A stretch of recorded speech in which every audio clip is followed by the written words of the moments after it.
Pensée stratégique avec Daniel Desesquelles. Bonjour et bienvenue pour ce 13e numéro de Pensée stratégique. Pensée stratégique, c'est le podcast de l'Acadème, l'Académie de défense de l'école militaire, et de la DICODE, la délégation à l'information et à la communication de la défense. Chaque mois, nous vous proposons un rendez-vous stratégique pour mieux appréhender la marche du monde aujourd'hui, Ukraine. 3 ans déjà. Le 24 février 2022, il y a bientôt 3 ans, la Russie lançait son invasion à grande échelle de l'Ukraine, bouleversant l'équilibre européen et mondial.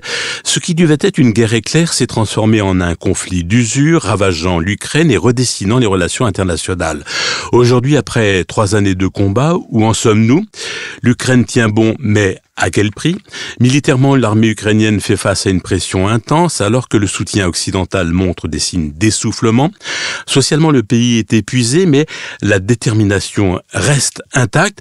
En face, la Russie a adapté sa stratégie, mobilisé son industrie de guerre et verrouillé sa société. Peut-elle tenir sur le long terme ? À cela s'ajoute un bouleversement politique majeur, le retour de Donald Trump à la Maison-Blanche, qui promet à qui veut l'entendre un règlement rapide du conflit. Quelles seraient les conséquences d'une Amérique moins engagée aux côtés de Kiev ? L'Europe peut-elle prendre le relais ou risque-t-elle de se retrouver en première ligne sans moyens suffisants ? Guerre totale, cessez-le-feu, négociations, quels scénarios sont possibles pour les mois à venir ? Jusqu'où ira cette guerre ? Pour en parler, nous avons réuni dans le studio de Pensée stratégique 3 invités. Bonjour Anna Colin-Lebedev. Bonjour. Vous êtes maîtresse de conférences à l'université Paris-Nanterre et une grande spécialiste du monde post-soviétique et donc de la Russie et de l'Ukraine. Alors, on ne peut comprendre tout à fait la situation aujourd'hui sans faire à minima une petite référence au monde soviétique.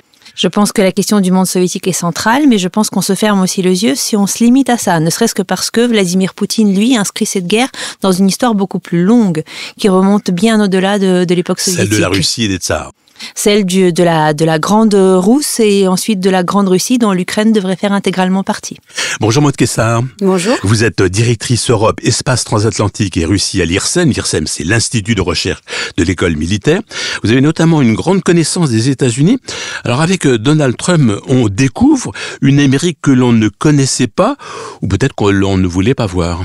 Absolument, une Amérique qu'on ne voulait pas voir et qui existait déjà et qui elle aussi veut s'inscrire sur le temps long puisque la perspective de Trump, c'est d'apporter aussi son legs à l'histoire et peut-être de s'inscrire dans une concurrence avec l'histoire que veut écrire Vladimir Poutine et on pourra en discuter aujourd'hui. David Cadier, bonjour. Bonjour. Vous êtes chercheur sécurité européenne également à l'IRSEM et par ailleurs enseignant au Collège d'Europe de Bruges. Vous êtes un grand connaisseur de l'OTAN. L'OTAN, on peut dire, malmenée ou qui risque d'être malmenée par ce conflit, avec évidemment le retour de Donald Trump qu'on vient d'évoquer. L'OTAN, probablement bousculée par Donald Trump et par ses conseillers. Le secrétaire d'État à la Défense était aujourd'hui à l'OTAN et il a déclaré « l'OTAN doit être une force létale et non pas un club diplomatique ». Alors avant que nous n'entrions dans le vif de notre sujet, une petite précision, nous enregistrons ce podcast le 12 février. Donald Trump n'a pas encore précisé quelle politique il entendait conduire dans le conflit entre l'Ukraine et la Russie. Une petite précision utile car il y a toujours un décalage entre l'enregistrement et la diffusion d'un podcast. Anna Colin-Lebedev. Alors pour Vladimir Poutine, cette invasion de l'Ukraine devait se terminer en quelques jours. 3 ans plus tard, malgré un grignotage russe du territoire ukrainien, le front s'est stabilisé au prix d'un effort considérable des Ukrainiens. On imagine évidemment les Ukrainiens fatigués, très fatigués, mais la population tient bon. À quel prix ? Alors effectivement, on commente énormément les avancées russes de différentes échelles sur la ligne de front, mais la caractéristique remarquable sur ces 3 dernières années, c'est que les forces armées ukrainiennes ont tenu, que la société ukrainienne a tenu, que la légitimité politique du pouvoir est toujours en place et que le sens de la guerre n'a pas changé en fait pour les Ukrainiens. C'est-à-dire que je ne vois pas en Ukraine par exemple de commentateurs qui diraient on ne voit plus pourquoi on combat, on a perdu le sens de cette lutte. Donc, à mon sens, l'une des raisons de cette capacité des Ukrainiens à tenir, c'est qu'effectivement, ils ont un sentiment extrêmement tangible d'une menace persistante qui n'est pas une menace d'annexion territoriale, qui est une menace sur la souveraineté, voire sur l'existence du pays. Et donc ça justifie effectivement des coûts qui sont extrêmement importants pour la population ukrainienne. Bien évidemment, la guerre a provoqué tout dans un premier temps l'exil d'un grand nombre nombre d'Ukrainiens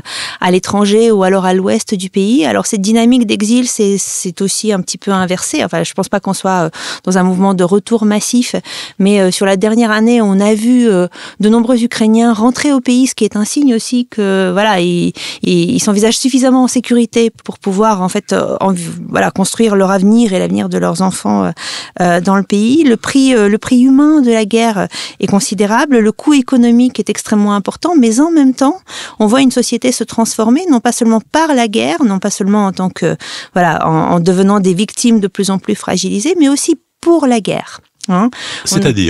C'est-à-dire qu'on a une société alors on a des forces armées qui bien évidemment ont changé d'échelle depuis le début de l'invasion armée, et ce n'est pas rien. Et aujourd'hui, je pense que les Ukrainiens font énormément confiance à leurs forces armées, ne serait-ce que parce qu'elles sont vraiment à l'image de la société. On a 70% des Ukrainiens qui ont aujourd'hui un proche sur le front.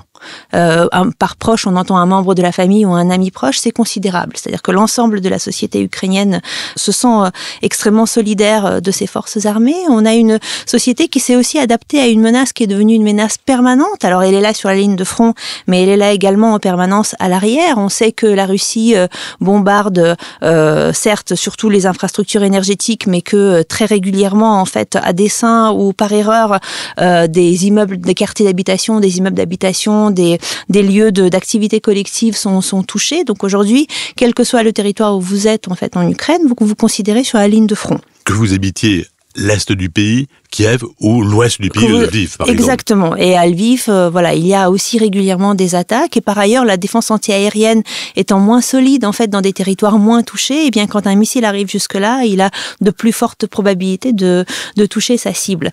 Vous avez également effectivement le coût économique. Les Ukrainiens font énormément de sacrifices, mais il y a aussi de nouveaux secteurs qui apparaissent, et je pense que la participation des citoyens aussi à l'effort de guerre passe par de l'innovation économique, par le maintien des activités existantes, par leur adaptation à la guerre, mais aussi par exemple par la création d'une petite industrie de l'armement et de l'équipement militaire. Notamment au niveau des drones.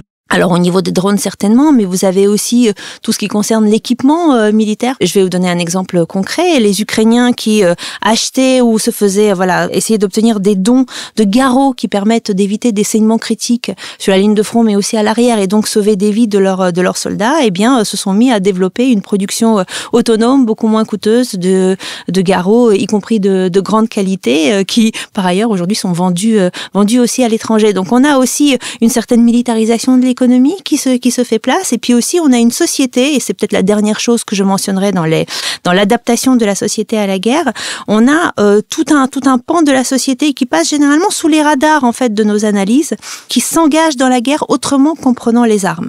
Précisément en approvisionnant le front, en faisant des collectes pour acheter de l'équipement, en s'engageant volontairement dans différents mouvements qui soutiennent des vétérans, qui soutiennent des combattants, qui évacuent les blessés depuis la ligne de front. Tout un tas d'activités qui en fait dans une armée en temps de paix sont prises en charge par l'institution militaire, sont aujourd'hui prises en charge par les civils, et ces gens-là en fait sont aussi extrêmement activement engagés et ils sont dans un état d'esprit où ils voient des difficultés majeures, mais ils sont pas du tout dans un état d'esprit d'épuisement. Un pays, une population mobilisée. Alors c'est une population effectivement qui reste mobilisée pour la guerre, mais qui néanmoins effectivement a une fatigue tout à fait compréhensible. Ne serait-ce que pensons aux civils à l'arrière qui, du fait de ces alertes aériennes permanentes, sont en manque de sommeil constant. On le voit très bien auprès de la population civile à quel point ça peut avoir un impact en fait au quotidien. Quelle est la situation? Comment est perçue Vladimir Zelensky, qui a personnalisé ce conflit? Ça fait maintenant 3 ans. Il a été élu une année à peu près auparavant. Ça fait 4 ans qu'il est au pouvoir à peu près, entre 4 et 5 ans. Il est toujours... il reste populaire, il est contesté ou pas trop? Alors je pense qu'il faut vraiment distinguer la popularité que peut avoir ou les critiques qui peuvent être adressées à Zelensky en interne et sa légitimité en tant que représentant en fait de l'Ukraine à l'international. Cette dernière dimension n'a pas faibli. Les Ukrainiens considèrent toujours que il est leur meilleure incarnation sur sur la scène internationale. En revanche, les Ukrainiens sont des éternels critiques en fait de leur pouvoir politique. Ils avaient pas mal de choses à reprocher à Zelensky entre 2019 et 2022. Ces griefs sont toujours là, ils réapparaissent dans le débat public. Je pense que voilà, en tant que Français, on peut tout à fait comprendre les éternels insatisfaits avec les leaders politiques. Donc aujourd'hui, 3 ans après le début de la guerre, le débat politique est revenu, la critique politique est revenue. Il n'est pas impossible que des projets alternatifs apparaissent. Il n'est pas impossible que Volodymyr Zelensky soit contesté. À mon sens, ça ne sera pas problématique pour le fonctionnement de la démocratie ukrainienne et la suite de son évolution. Les élections ont été mises entre parenthèses du fait de la guerre. Les élections, effectivement, du fait de la législation ukrainienne, n'ont pas eu lieu, puisque en contexte de guerre, en fait, les élections à la fois présidentielles et législatives sont suspendues. Et puis, par ailleurs, il y avait un consensus assez grand dans la population et auprès des élites politiques pour ne pas tenir d'élections pendant longtemps. Aujourd'hui, la question des élections, avec la perspective d'un cessez-le-feu, commence à revenir dans le débat politique. Il est probable que les Ukrainiens cherchent à avoir des élections dès lors que ce sera possible d'un point de vue de sécurité. Nicolas Cadier, comment qualifier la situation sur le terrain d'un point de vue un peu plus militaire? D'abord, est-ce qu'on a une idée des forces engagées de chaque côté et puis du nombre de victimes, des morts et des blessés? Alors, il s'agit d'une guerre de grande ampleur. Les chiffres varient à la fois pour les victimes et le nombre de soldats déployés, mais on est dans des ordres d'idées d'entre 600 000 700 000 soldats déployés de chaque côté.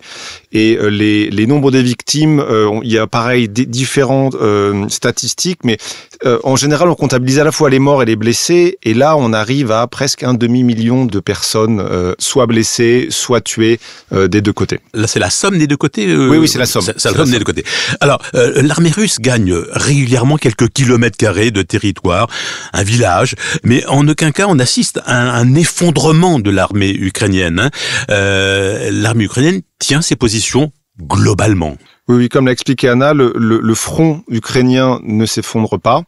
Et il y a toujours des dynamiques un petit peu différentes en matière de quel belligérant gagne du terrain. Il est vrai que ces derniers temps, c'est plutôt la Russie qui avance de manière minime, mais par exemple, en 2024, la Russie a gagné 6 fois plus de terrain en Ukraine qu'en 2023. Malgré tout, si le même ratio continuait, il leur faudrait 1 an de plus pour conquérir tout l'oblast de Donetsk. Donc le front ukrainien tient, mais le fait que la Russie ait un petit peu le vent en poupe sur le plan militaire va avoir des conséquences potentiellement dans leur velléité de négociation, puisque tant qu'ils gagnent sur le terrain, ils seront probablement, ils auront moins d'incentifs à... Alors c'est vrai qu'on fait, notamment dans les médias, on parle de, voilà, l'armée russe a gagné 3 kilomètres, elle a occupé tel village, etc. On oublie un petit peu les succès quand même de l'armée ukrainienne. Bon, évidemment, il y a eu la percée dans la poche de Koursk, c'est toujours un territoire occupé par les Ukrainiens, malgré la présence des Coréens du Nord.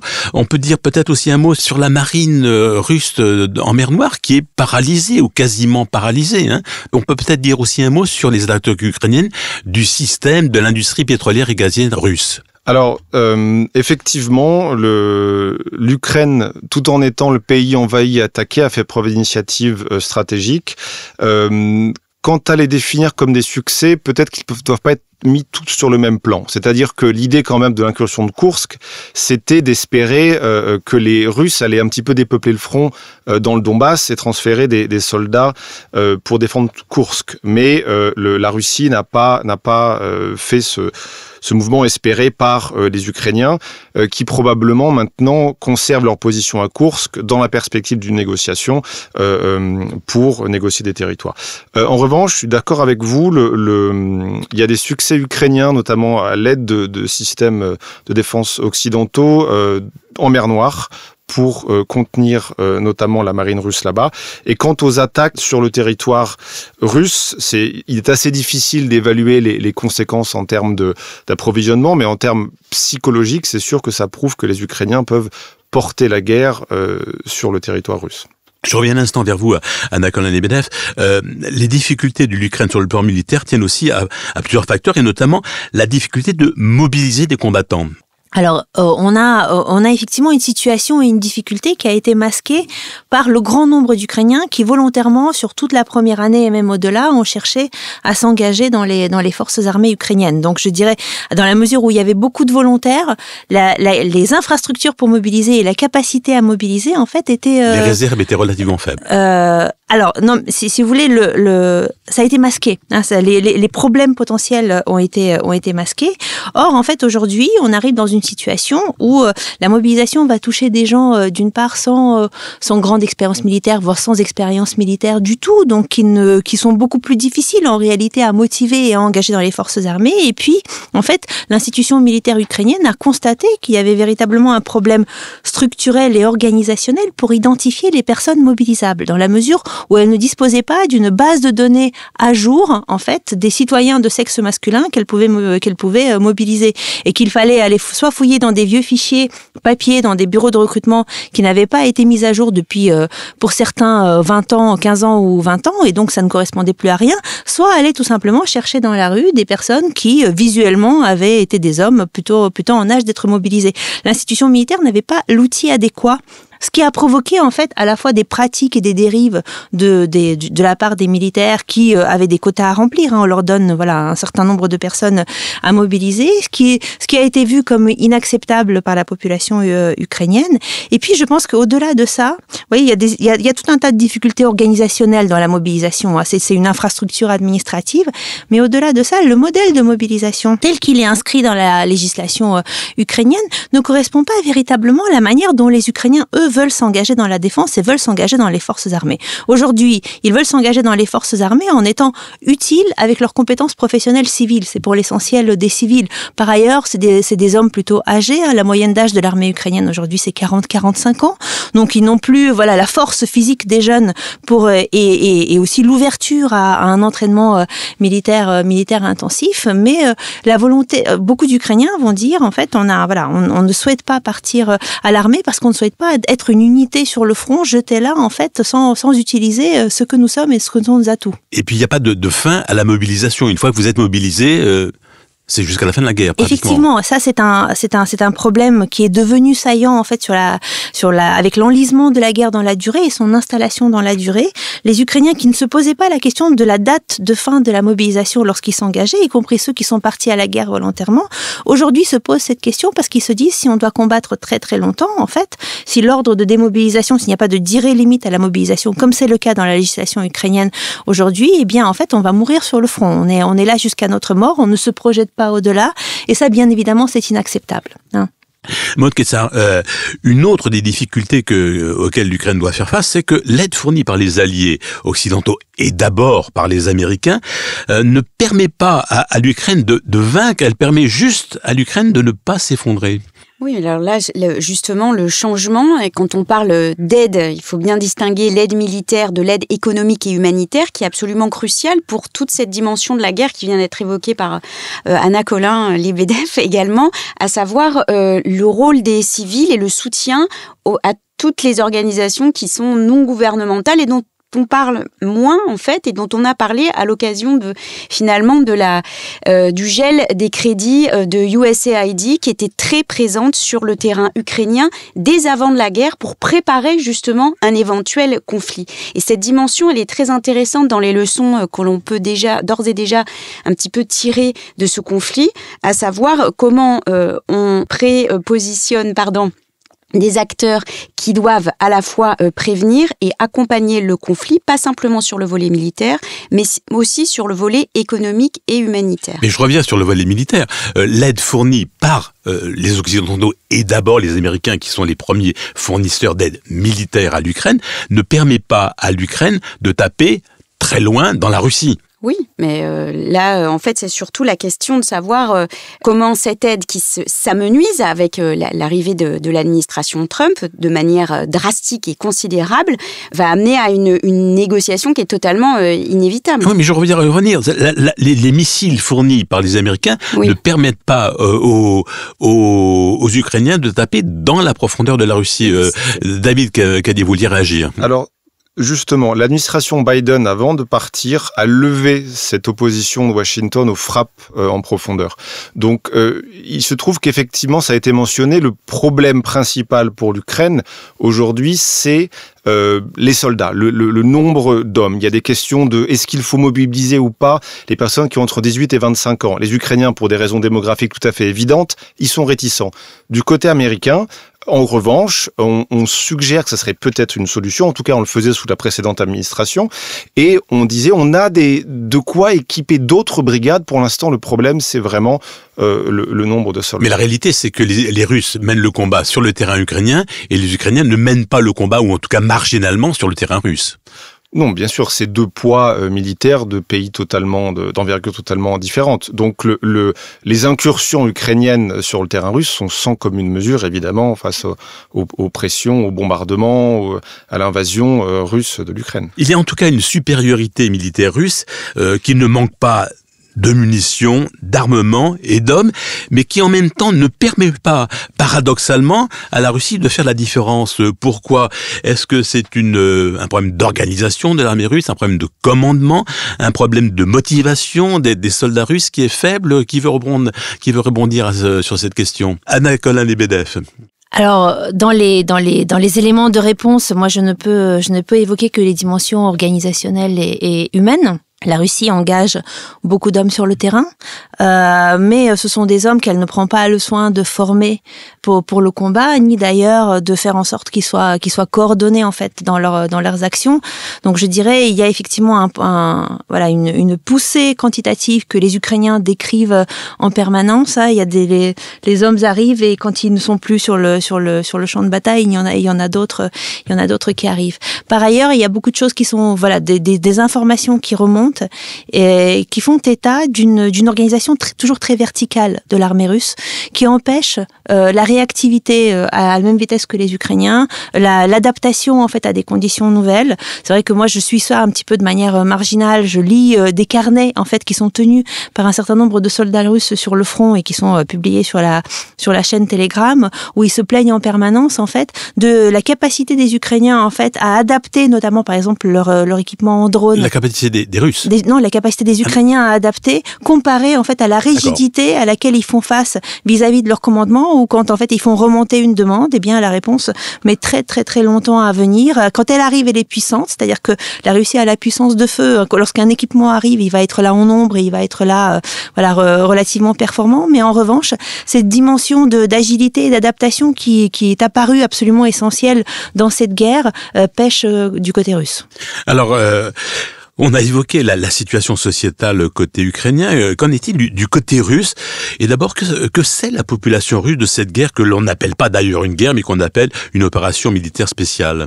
Deux éléments de réponse à cela. La première, c'est que la population sait ce qu'elle veut savoir. Je pense que aujourd'hui, les Russes ont conscience, et ça, toutes les enquêtes le confirment, que les médias de leur pays ne leur disent pas la vérité.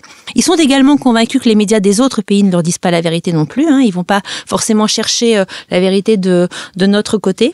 Et donc, je dirais, vous avez ceux qui vont chercher des sources diverses et alternatives parce qu'ils veulent savoir. Mais pour énormément de Russes, en fait, cette guerre est quelque chose qu'il vaut mieux oublier. Pourquoi ? Parce que il y a une certitude qui est très largement partagée dans la population russe, c'est qu'ils n'y peuvent rien. Que, en fait, ni individuellement, ni collectivement, ils ne peuvent intervenir dans le cours de cette guerre. S'ils le font individuellement, eh bien, la répression sera immédiate. S'ils le font collectivement, la répression sera immédiate également. Il y a très peu d'expérience, en fait, côté russe, de protestation qui auraient réussi à arrêter le pouvoir, infléchir quelque chose, faire se retourner une guerre. La guerre en Afghanistan s'est terminée, non pas sous le poids de la pression populaire, mais sous le poids d'autres dynamiques. La guerre en Tchétchénie également. C'est-à-dire que pour eux, ça équivaut, les Russes préfèrent envisager la guerre comme une catastrophe naturelle, comme un tsunami qui est arrivé sur le pays. Donc en fait, on se met à l'abri, on attend que ça passe et on sera heureux quand ça passe. La guerre pour les Ukrainiens, elle a évidemment un sens, c'est défendre le pays. Pour les Russes, quel est le sens de cette guerre ? En a-t-il un ? En fait, les Russes vont de manière rhétorique et assez rituelle répéter un certain nombre d'éléments de langage du pouvoir. Alors certains y croient parce qu'ils préfèrent prendre cette version-là que d'autres versions qui les mettraient en danger. D'autres le répètent en fait parce que il faut répéter les choses. Mais en réalité, le pouvoir russe a plutôt failli en fait dans sa mission d'expliquer la guerre à sa population. D'ailleurs, lorsqu'il recrute les combattants, les deux arguments qui sont mis en avant aujourd'hui pour recruter des combattants sous contrat, ce n'est absolument pas le sens de la guerre ni le devoir patriotique. C'est 1, vous gagnerez beaucoup d'argent. 2, vous ferez un métier qui est respecté en fait à l'intérieur de votre pays. Donc ça ne parle pas du tout du sens de la guerre. C'est important de dire que les primes accordées aux soldats russes aux citoyens russes qui s'engagent dans l'armée russe sont importantes. Les primes sont considérables. Il y a une surenchère des primes qui sont en constante augmentation, ce qui nous montre aussi indirectement en fait la difficulté de l'armée russe à recruter. Sinon, voilà, s'ils acceptaient de s'engager pour une somme moindre, il n'y aurait pas besoin de monter. Il y a cependant une certitude qui me semble aujourd'hui partagée par une bonne partie de la population russe, c'est que l'Occident est hostile. Voilà, et que en fait vis-à-vis de l'Ukraine, il va y avoir une certaine ambiguïté dans la population, mais en revanche nous sommes très clairement désignés comme un adversaire hostile vis-à-vis de la Russie, et je dirais chacune des sanctions que nous adoptons, chaque aide militaire qui est apportée à l'Ukraine, chaque détermination en fait à soutenir l'Ukraine va paradoxalement en fait conforter les Russes dans ce message qui est aussi celui qui leur est transmis par le pouvoir. Et donc je pense que c'est celui-là qui sera plutôt difficile en fait à changer et à retourner lorsque la guerre se termine. Alors justement, Maud Cassard, les Européens et les Occidentaux, d'une manière générale, ont multiplié les sanctions contre la Russie et le pouvoir russe, avec un impact tout de même très relatif. Oui, la question des sanctions, elle est discutée depuis un certain temps et avec une efficacité qui semble quand même très relative, très relative, très mince. Donc c'est sur d'autres leviers qu'il faut sans doute jouer. Ça veut dire que la Russie continue de vendre son pétrole, elle le vend aux Chinois, aux Indiens, et éventuellement ce pétrole est racheté par les Occidentaux dans un micmac et un circuit assez étonnant. C'est peut-être un peu moins vrai pour le gaz, mais quand même l'économie russe n'est pas accablé. C'est ce qui pose problème pour les Européens, c'est la question de la dépendance et de cette asymétrie qui a été particulièrement démontrée lors de ce conflit et qui a mis les Européens devant finalement des choix cornéliens qui sont important pour l'avenir, puisque la dépendance au GNL en particulier, donc gaz naturel liquéfié, voilà, est un point donc de l'asymétrie en fait du rapport que les Européens ont aussi à l'autre grand joueur de ce conflit et dont on va parler, les États-Unis. Alors, avant de parler des États-Unis qui sont évidemment importants dans ce conflit, la Russie a-t-elle les moyens de poursuivre cette guerre d'un point de vue économique? Qui veut rebondir? Anna Colin-Lebedev? La Russie a encore une ressource financière qu'elle a gagnée grâce à sa vente des matières premières et des hydrocarbures sur ces dernières années. Pour l'instant, elle puise à la fois dans ses ressources pour financer la guerre, mais aussi pour acheter la loyauté de la population, il faut bien se dire ça, et elle surfe également sur le prix des hydrocarbures. Donc les estimations varient aujourd'hui des économistes pour dire combien de temps la Russie peut tenir. En tout cas, ce qu'on ne voit pas pour l'instant se déployer dans l'économie russe, c'est une innovation liée à la guerre. C'est-à-dire que l'on constate que l'armement, notamment, qui arrive sur le front, est plutôt un armement qui est reconditionné, et ce sont toujours les vieux stocks soviétiques ou les vieux stocks post-soviétiques qui sont mobilisés. En revanche, la Russie manque aussi de capacité industrielle en fait pour en faire plus, et manque notamment de main d'œuvre. Et la mobilisation d'hommes en âge de combattre dans l'armée, va aussi aggraver et paralyser l'économie. Alors, David Cadier, toutefois, la Russie a transformé son économie en une économie de guerre. Jusqu'où elle peut aller, à votre avis ?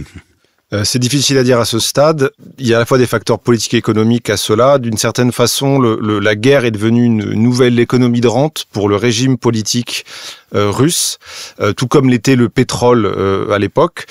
Quant aux indicateurs macroéconomiques, ce qu'on peut lire des experts de l'économie russe, c'est effectivement que dans l'année à venir, la Russie peut tout à fait continuer dans le même rythme, sur le même plan. Peut-être que ça risque d'être compliqué dans un an et que ça inciterait peut-être la Russie à chercher des pauses dans le conflit pour pouvoir rassembler, régénérer ses forces. Est-ce que Vladimir Poutine cherchera à utiliser les négociations précisément dans ce but? C'est une des peurs des Ukrainiens, des Occidentaux. Vous écoutez Pensée stratégique, le podcast de l'Acadème et de la Dicode. Aujourd'hui, l'Ukraine, 3 ans déjà, avec Anna Colin-Lebedev, maîtresse de conférence à l'Université Paris-Nanterre, Maud Kessar, directrice Europe et Espace transatlantique Russie à l'IRSEM, l'Institut de recherche de l'école militaire, et David Cadier, chercheur sécurité européenne également à l'IRSEM, et par ailleurs enseignant au Collège d'Europe de Bruges. Alors justement, 2025 va-t-il voir une évolution de ce conflit? Beaucoup le pensent, d'abord parce qu'une victoire militaire totale de l'un ou de l'autre camp paraît peu probable, ensuite à cause d'une fatigue généralisée de part et d'autre, et enfin parce que le retour de Donald Trump à la tête des États-Unis change la donne. Alors, que veut faire Donald Trump en Ukraine? Alors, il y a quand même une différence entre le candidat qui annonce qu'il va résoudre le conflit en 24 heures et le président élu qui se donne d'abord 100 jours et avant de prendre 6 mois pour arriver à ses fins, Maud Kessar. Est-ce qu'on peut imaginer, est-ce qu'on peut anticiper ce que Donald Trump veut et peut faire et pourra faire en Ukraine? Alors déjà, effectivement, il faut distinguer les annonces de campagne de ce que peut faire le président élu face donc à la mobilisation de son administration. Il est particulièrement conscient, enfin en tout cas les adultes dans la pièce, parce qu'il y en a quand même quelques-uns. On pensait qu'il n'y en avait plus et que c'était simplement réduit à l'administration Trump 1. Il y a quelques adultes qui connaissent la négociation et qui savent qu'une négociation de ce type doit s'inscrire sur un temps relativement long au regard des urgences que pose le conflit. Et puis, surtout, ce qu'il faut prendre en considération... Au sein de l'administration américaine, vous pensez à qui? Qui se dit, c'est peut-être pas si facile que ça d'arriver à la paix ou d'arriver à une stabilité dans ce conflit. Alors déjà, Trump lui-même n'était pas au clair sur ce qu'il voulait faire sur le conflit, puisque comme vous l'avez bien posé, en fait, il s'agissait d'une annonce de campagne parce que c'est un dossier à traiter pour son administration qu'il faut dégager relativement vite parce que le coût de cette guerre pèse au regard des conseillers de Trump et de lui-même sur le budget fédéral. Il faut le rappeler, le principal contributeur de l'effort militaire et d'une manière générale de l'aide apportée à l'Ukraine, ce sont les États-Unis. Absolument, c'est un effort considérable, jamais vu depuis le plan Marshall, pour donner une perspective d'échelle sur l'engagement américain dans ce conflit. Aujourd'hui, on sait que la position notamment du vice-président J.D. Vance est importante, et ce qu'il faut comprendre, c'est que la matrice de Trump, et ce qu'il a à l'esprit, n'est pas simplement ce qu'on a tendance à qualifier d'imprévisibilité ou de coup de folie ou de fulgurance d'un président qui s'inscrirait dans ce qu'on appelle la Madman Theory, c'est-à-dire le fait de jouer un petit peu comme Nixon sur des coups de folie pour impressionner et surprendre un petit peu stratégiquement. Il y a aussi quand même une équipe derrière qui est présente, et l'idée qu'on peut interpréter des premiers moments de Trump à la Maison-Blanche, parce que pour l'instant il est toujours en négociation et avec Zelensky sur les terres rares et avec Poutine, avec lequel il n'a jamais rompu le lien depuis le premier mandat. Je pense que c'est un petit peu important de rappeler qu'il y a ces communications entre Trump et Poutine. Donc, il a quand même, dans un premier temps, notamment lors du discours d'investiture, savamment fait disparaître la question de l'Ukraine. Il n'a pas parlé de l'Ukraine. Il n'a pas parlé de l'Ukraine dans le discours d'investiture. Un discours d'investiture, même si c'est le discours fait par Donald Trump, qui n'est pas forcément dans les formes habituelles aux États-Unis, est quand même pensé et réfléchi par Trump et son équipe. Donc, c'était aussi pour gagner du temps, semble-t-il, et ne pas peut-être dévoiler ce qu'il avait à l'esprit. Et puis aussi, il faut quand même se rappeler que Trump n'a pas qu'une relation avec Poutine, il a aussi une relation plus nouvelle avec Zelensky. Je pense que mes collègues pourront en parler. Zelensky, quand il est venu à Washington, pas pour discuter nécessairement avec Trump, parce que Zelensky a joué sur tous les acteurs. Il est venu avec un plan, avec un certain nombre d'items, et parmi ceux-là, il y avait un item intéressant qui est celui des terres rares et de l'accès à certaines ressources que Zelensky, me semble-t-il, avait de manière très maligne bien mis en avant. Non, il l'a mis en avant après pour avoir l'oreille de Trump, et il semble-t-il que cette oreille, il l'a obtenue, et plus rapidement encore que Vladimir Poutine. C'est un petit peu une course quand même à l'accès à Trump qui se joue entre Poutine et Zelensky. David Cady, vous vouliez intervenir. Simplement pour préciser que l'aide économique et financière européenne est maintenant supérieure à l'aide apportée par les États-Unis. Depuis quand ? C'est arrivé, je pense, dans l'année dernière qu'il y a eu ce dépassement. Donc les Européens, quand même, prennent aussi en charge une partie de l'aide assez importante. Simplement, comme l'a expliqué Maud, on ne sait pas ce que Trump va faire sur l'Ukraine parce que probablement il ne le sait pas lui-même.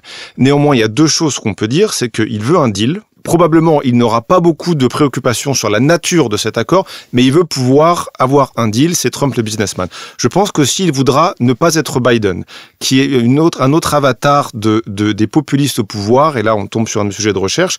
Les populistes en politique étrangère ont tendance à se définir en opposition à leurs prédécesseurs. Et donc, une des raisons qui fait que, contrairement à ce que beaucoup craignaient, Trump ne semble pas, au début de son mandat, être prêt à lâcher l'Ukraine en race campagne, c'est précisément parce qu'il a passé son temps à décrire la politique étrangère de Biden comme la politique étrangère d'un faible. Il ne veut pas paraître faible et donc il ne va pas, c'est ce que beaucoup espèrent, notamment à Kiev, pour ce fait abandonner l'Ukraine en race campagne. Et quant aux vos questions sur les conseillers, effectivement, l'envoyé spécial qu'il a nommé, le général Kellogg, est quelqu'un qui est justement pas vraiment sur la ligne des déclarations de campagne de Trump, qui parle plutôt d'une paix par la force et qui est bien conscient que s'il doit y avoir une négociation, pour que le président puisse avoir son deal, il faut que les Russes aient une raison, soient contraints à négocier, et donc il faut renforcer la main ukrainienne dans cette négociation. Donald Trump ne peut pas complètement se désintéresser de l'Ukraine. Non, il ne peut pas, et il ne veut pas parce que ce dossier pèse lourd pour son administration, parce qu'il ne veut certainement pas paraître faible par rapport à Biden, mais il veut paraître fort par rapport à Poutine, et surtout il veut paraître fort par rapport au président Xi, qui est son principal concurrent. Et il ne faut pas oublier que ce dossier ukrainien pèse sur l'agenda de politique extérieure américaine, et l'agenda de politique extérieure des États-Unis, c'est d'abord un mot, la Chine, c'est l'objectif, et c'est l'objectif alors sans doute pour quand même une grande partie de cette fameuse administration que j'évoquais en préambule, et notamment pour Marco Rubio qui est à la tête du département d'État et qui s'occupe donc aujourd'hui des affaires étrangères des États-Unis. En aucun cas, l'Ukraine est une priorité pour les États-Unis. C'est pas une priorité pour la population américaine, c'est une priorité de règlement pour les décideurs présentement, mais d'abord pour l'administration qui est là, pour des raisons toujours de politique intérieure et d'agenda politique qui est celui des nationalistes. David Cady a rappelé que Trump est un dirigeant populiste, auquel on était moins habitué ou qu'on ne voulait pas voir, comme vous l'évoquiez en préambule, mais c'est aussi et surtout un dirigeant nationaliste et qui a renvoyé à l'extérieur, en dehors de son envoyé, le général Kellogg, pour la question de l'Ukraine et de la Russie, son vice-président, J.D. Vance, qui lui a une vision aussi assez marquée de la relation à la Russie et du dossier ukrainien. Il y a quelqu'un qui a bien anticipé l'arrivée de Donald Trump, Anna Golan-Bedev, c'est Vladimir Zelensky. Il est allé au-devant, il n'a pas attendu que Donald Trump se manifeste, il est allé au-devant avec des propositions qu'évoquait d'ailleurs Maud Kessar. Je pense que Volodymyr Zelensky a conscience des fragilités de la situation ukrainienne avec l'arrivée de Donald Trump, le fait que que le deal soit plus important que le contenu du deal, que parler aux puissants est peut-être plus important que de parler à des pays qui ont moins d'importance. Et donc en fait, on voit très bien comment l'administration ukrainienne et le président Zelensky ont fait d'emblée le choix, non pas de parler valeurs en fait au président américain et au public américain en général, mais parler intérêt. Quel serait l'intérêt des États-Unis à soutenir l'Ukraine? Quel serait l'intérêt des États-Unis à ne pas voir la Russie gagner? Donc voilà, cette argumentation sur les terres rares arrive et s'inscrit complètement dans ce discours, mais il y avait bien d'autres choses auparavant. Et d'ailleurs, Volodymyr Zelensky a multiplié un certain nombre d'interviews destinées à un public américain conservateur et un public américain proche de Donald Trump, Je pense par exemple à une longue interview de 3 heures qu'il a donnée au blogueur Lex Fridman, qui a un peu l'oreille aussi des proches de Trump, où d'une part il a chanté les éloges de ce grand président puissant, voilà, de manière extrêmement basique, en flattant, voilà, en y allant dans la flagornerie. L'idée, c'est, je dirais, de toucher les cordes sensibles de ce président dont ils identifient le profil et de parler, de parler aux Américains de l'intérêt qu'ils auraient à soutenir l'Ukraine. Donald Trump a envie que ce conflit se termine le plus rapidement possible, mais il ne peut pas non plus se montrer être l'allié objectif de Vladimir Poutine. C'est pas possible. Non, on est dans un changement de paradigme parce que finalement, on raisonne plus sur ce conflit de manière globale, de manière géopolitique, mais de manière géoéconomique. Et je pense que la première partie de cette discussion le montre. Et surtout, on est dans des rapports qui sont assez clairs depuis 2014, mais très criants depuis 2022, qui sont ceux de compétition de puissance renouvelée très fortement entre la puissance chinoise et américaine, je dirais d'abord, et aussi la puissance russe maintenant. Maintenant, j'y reviens, la priorité de l'administration Trump, comme des administrations précédentes, et la menace principale ou la concurrence principale, c'est d'abord la compétition avec la Chine. Donc finalement, dans ce jeu... Ce qui veut dire que Donald Trump peut pas se montrer faible avec Poutine, car les Chinois pourraient interpréter cette faiblesse comme une faiblesse dont ils pourraient eux-mêmes profiter éventuellement. Les Chinois, mais pas que les Chinois, parce que ce conflit est observé bien sûr par la Chine, qui est aussi un partenaire stratégique de la Russie.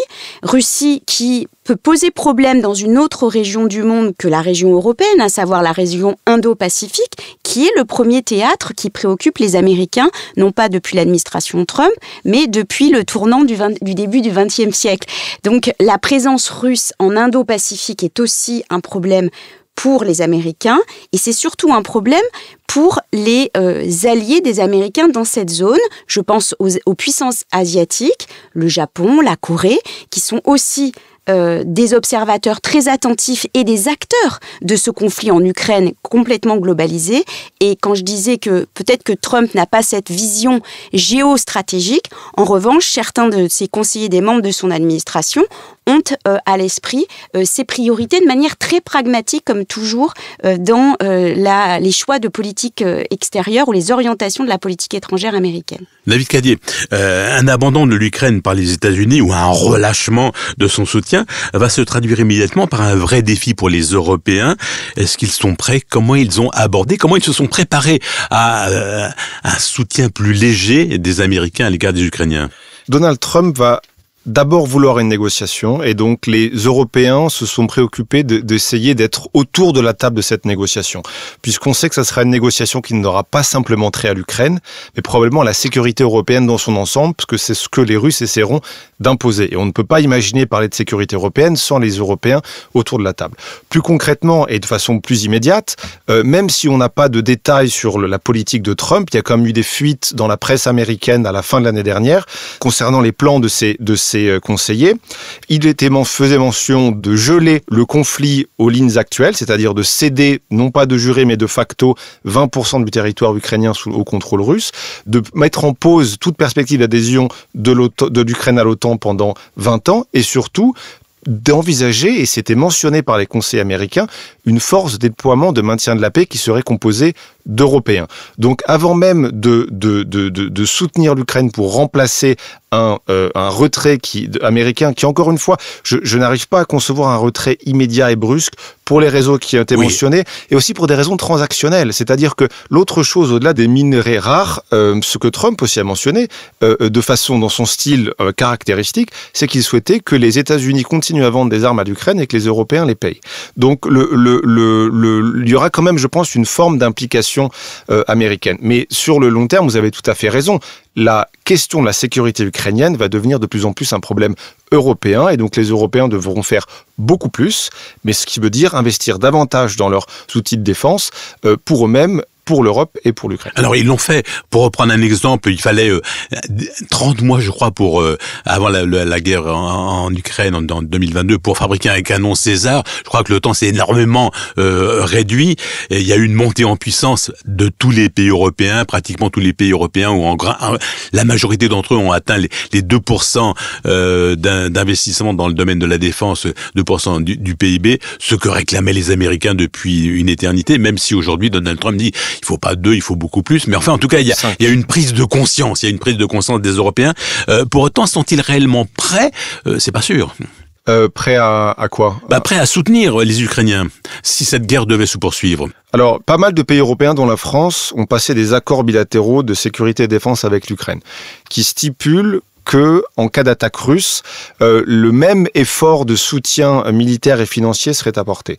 Mais ce qui est discuté aujourd'hui va plus loin. Il ne s'agit pas de s'assurer que l'Ukraine puisse résister à une nouvelle attaque russe, mais c'est d'essayer de la dissuader. Et donc cette question qui est discutée par certains pays européens de déployer des troupes sur le sol ukrainien viserait justement à dissuader une nouvelle attaque russe. Puisque la plupart des acteurs dans ce conflit, que ce soit les Ukrainiens ou les Russes, en fait anticipent presque, on a l'impression, des négociations qui vont échouer.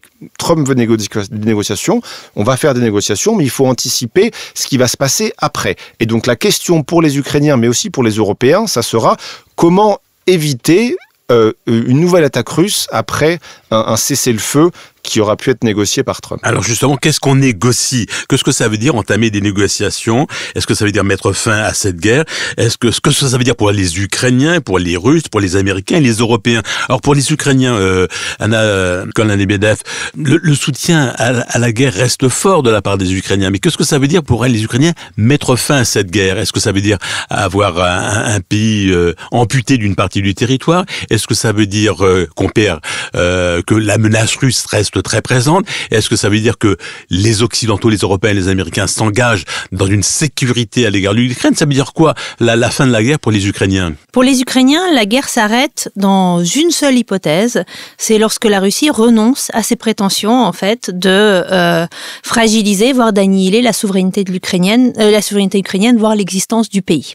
Donc que la Russie renonce à ce projet, en fait, ça peut se passer de deux manières. La Russie peut changer aussi de direction politique et de considérer qu'elle n'atteint plus, en fait, à la souveraineté de ses voisins. Je pense qu'aujourd'hui, les Ukrainiens ne se projettent pas dans cette hypothèse-là. C'était peut-être le cas au début de la guerre, où ils cherchaient à parler à la population russe pour faire se retourner la société contre cette guerre. Aujourd'hui, les Ukrainiens ont la conviction que la Russie gardera, en fait, ses prétentions belliqueuses au-delà de Vladimir Poutine.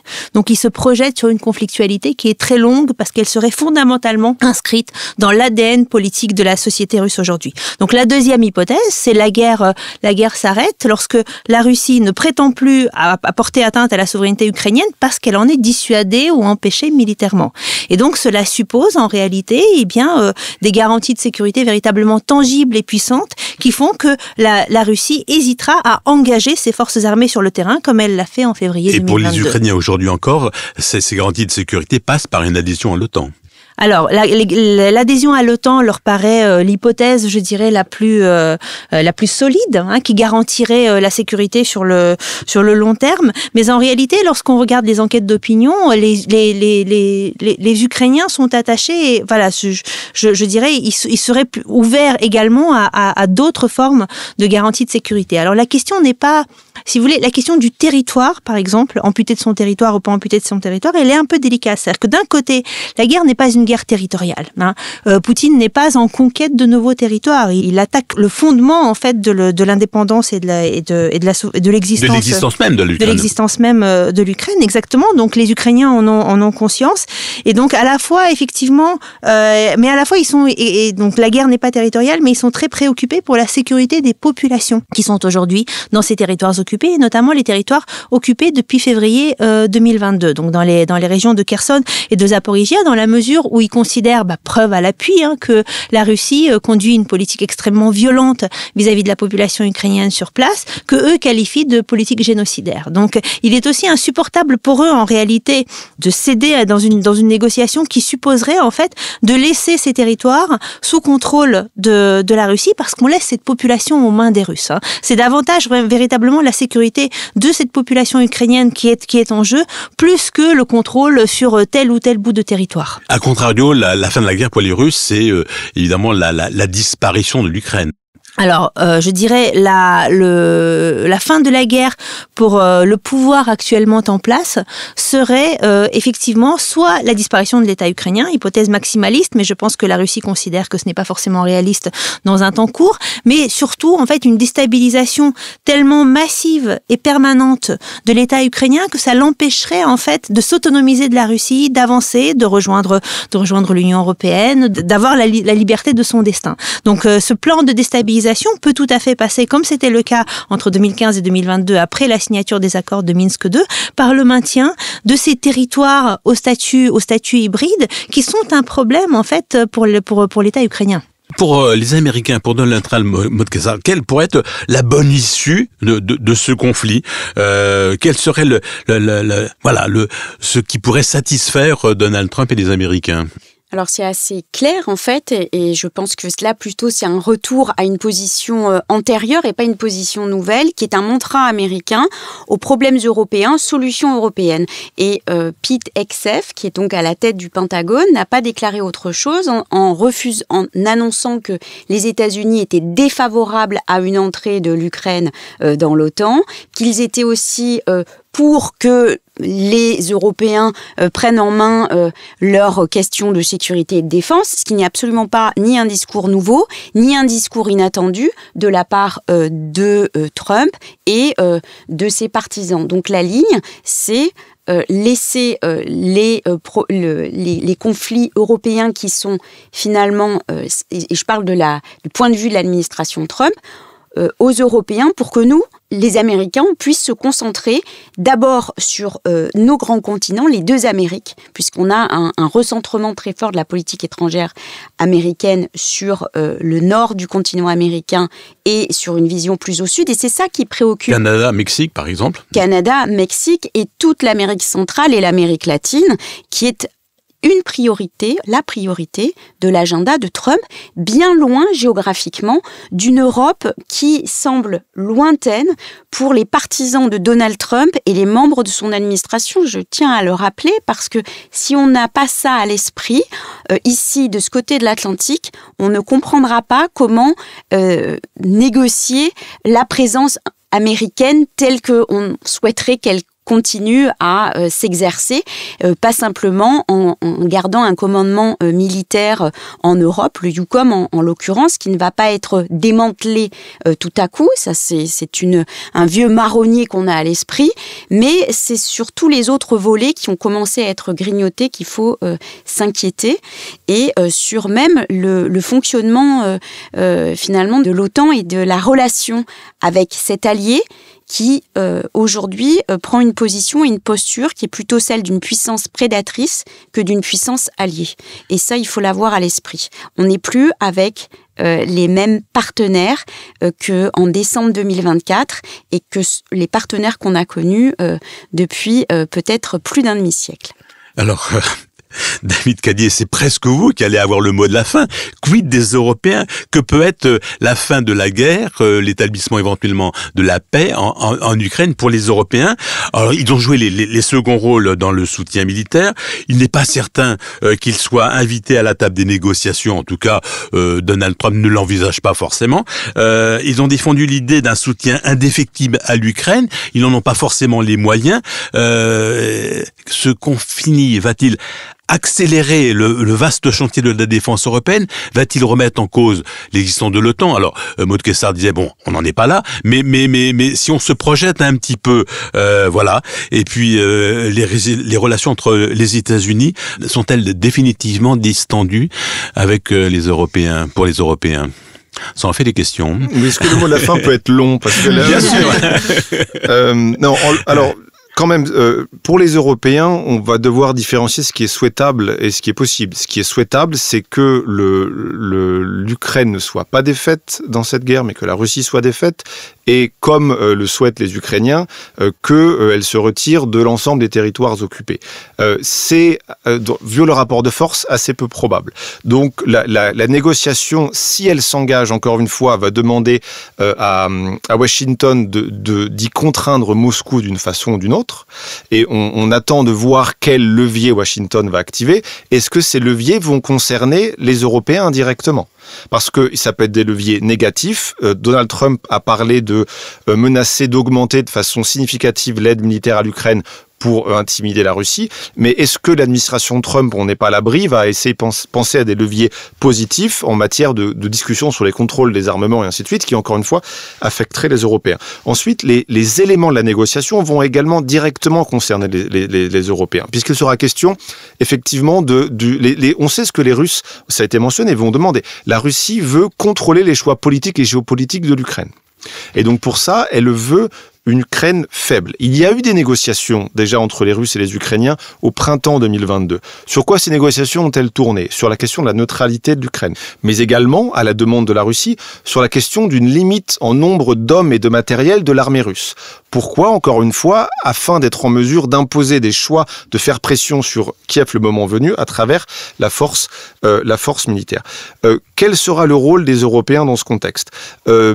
Autre chose de façon surprenante qui avait été mentionnée pendant ces négociations dites d'Istanbul du printemps 2022, c'était l'adhésion de l'Ukraine à l'Union européenne, qui apparemment était même acceptée par les Russes dans ces négociations, ce qui paraît complètement surprenant. Mais toujours est-il que le rôle des Européens sera d'offrir une perspective sur le long terme d'adhésion à l'Ukraine, d'aider à sa reconstruction, et à court terme de s'assurer que cette négociation ne se fasse pas au détriment de la viabilité de l'État ukrainien et qu'on ait une Ukraine qui puisse être l'État démocratique et fort que ce pays souhaite être.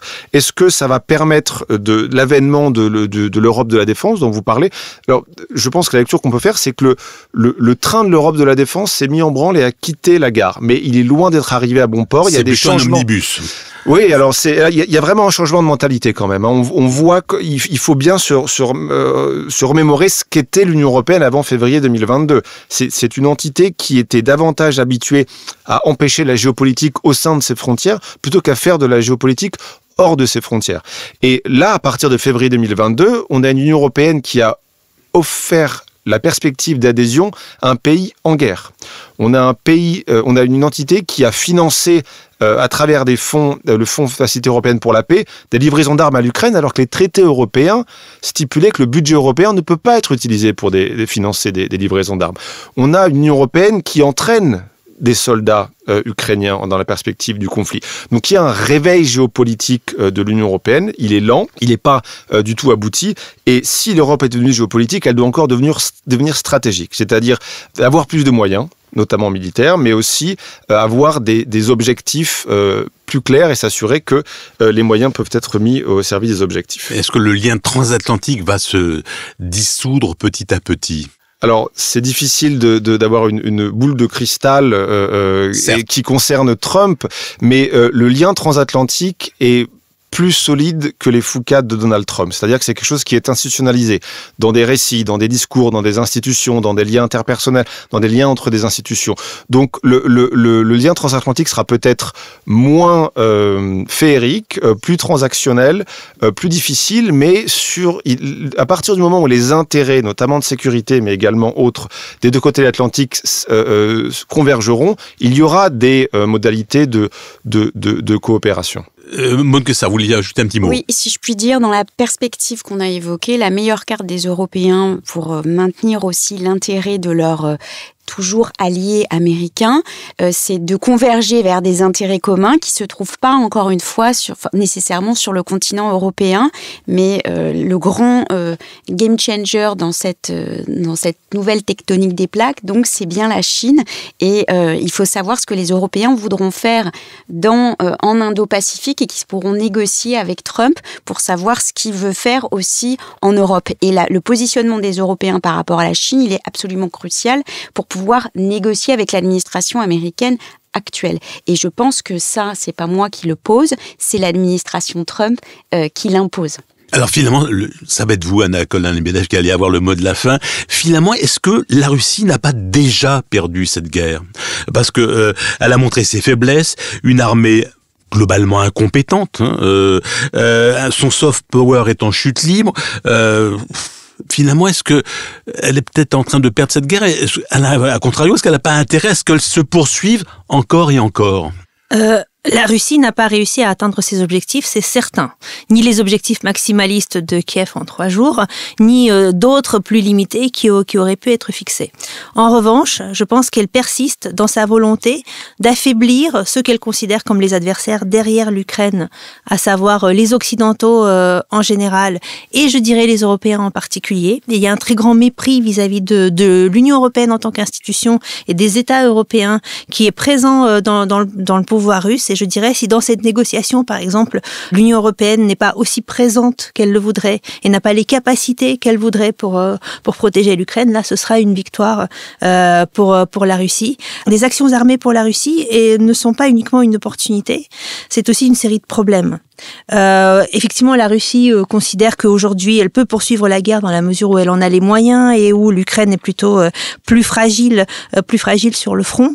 Mais en réalité, si les combats s'arrêtent, le régime politique en interne risque d'être fragilisé par toute une série de phénomènes, à la fois ces territoires occupés, qui, si la Russie les garde sous contrôle, en fait, sont aussi un lieu de contestation qu'il va falloir mépriser, par le retour des combattants qui ont été recrutés dans des conditions tellement déplorables que je dirais le retour à la vie civile et le récit de la guerre qu'ils apporteront seront un grand problème de légitimité par le pouvoir russe, par les bénéfices et les rentes tirées de la guerre qui sont en fait un soutien du pouvoir extrêmement fort, notamment vis-à-vis des administrations locales, des entreprises, des grands acteurs économiques. Et si la guerre s'arrête, eh bien il va falloir remplacer cela par d'autres rentes et par d'autres avantages, ce qui à mon sens moi me conduit à penser que la Russie ne va pas forcément se dire qu'on est en paix et qu'on va passer à une économie de paix, même si les combats s'arrêtent. Donc en réalité, c'est un autre chapitre qui s'ouvrirait par la Russie si elle sort plutôt en position favorable de ces négociations,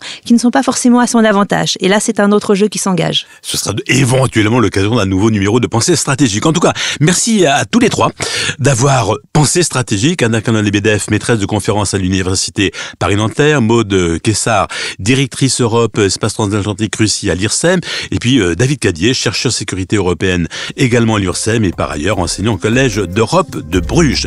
Daniel Desescales, je vous donne rendez-vous environ dans un mois et maintenant c'est à vous de penser stratégique. Au revoir.